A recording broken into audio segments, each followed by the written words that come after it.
Spots with your local action news, brought to you by PennCorp.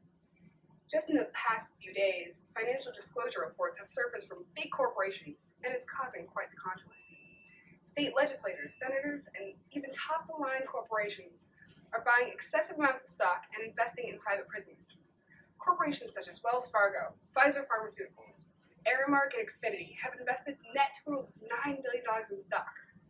We've seen in the past judges and politicians receiving kickbacks for incarcerating more people in order to keep the population in private prisons high enough to stay open. So how does this affect the rhetoric of the criminal justice system? We have Allison Waters, CEO of Philadelphia's private prison, PennCorp, here with us today to talk about the issues. Good morning, Ms. Waters. Good morning. So tell us a little bit about private prisons and how they've evolved in the past 10 years. Of course. So ever since the dawn of private prisons in 1984, our population of inmates has been growing ever since public sector prisons started contracting us to aid them in the problem of overcrowding. We now hold about 68% of all inmates in the United States. So what does this say about the criminal justice system? Is it losing power? Are we seeing the reality of privatization in the entire criminal justice system? I mean, what's next? Private police? Well, privatization in prisons is in no way a new concept, but we need to talk about the reasons why we have developed so much. As the millennials reached the criminogenic age, we didn't have room for them in the public sector prisons housing the aging baby boomer inmates. Not to mention tax relief. Taxpayers don't have to pay to house the geriatric inmates that are so expensive. Okay, but what can you say about the scandal? Why do you think these corporations are investing in your prison? If you're insinuating scandal, I want to remind you that the criminal justice system faces so much more scandal. Remember the Black Lives Matter movement, police brutality, expenses of body cameras for police, overcrowding prisons, bad conditions in prisons, the list goes on. Private prisons offer the same punitive method with better ethics and without using the taxpayers' money. That's all the time we have. Thank you, Ms. Waters, for your time. Thank you. We go now to Ray Ricketts discussing conditions inside PennCorp. Over to you, Ray. Thank you, Sarah.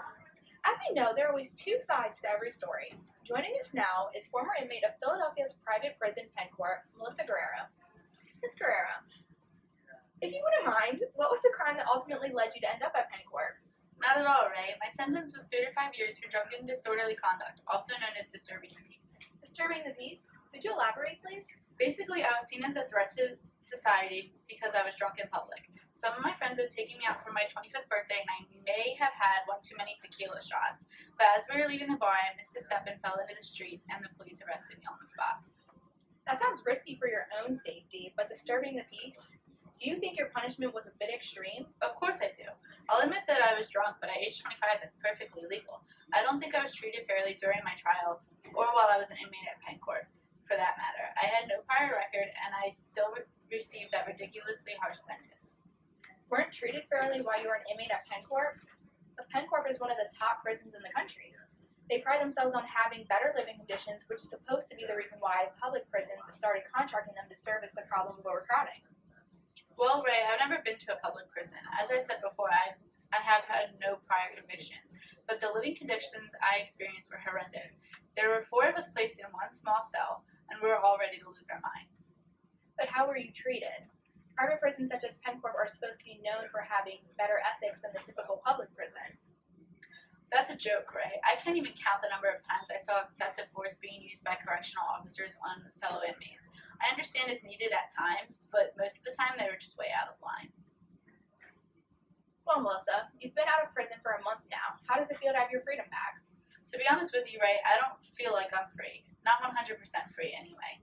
I'm constantly looking over my shoulder or feel like I'm walking on eggshells. If I can be sent to prison for something as simple and imprudent as drunken disorderly conduct for 3 years, what else can I be sent to prison for? Well, thank you very much for sharing your experiences with us, Melissa. Thank you. As we just witnessed, we'll never know the whole truth behind the private prison system. Back Thank to you, Sarah. Ray.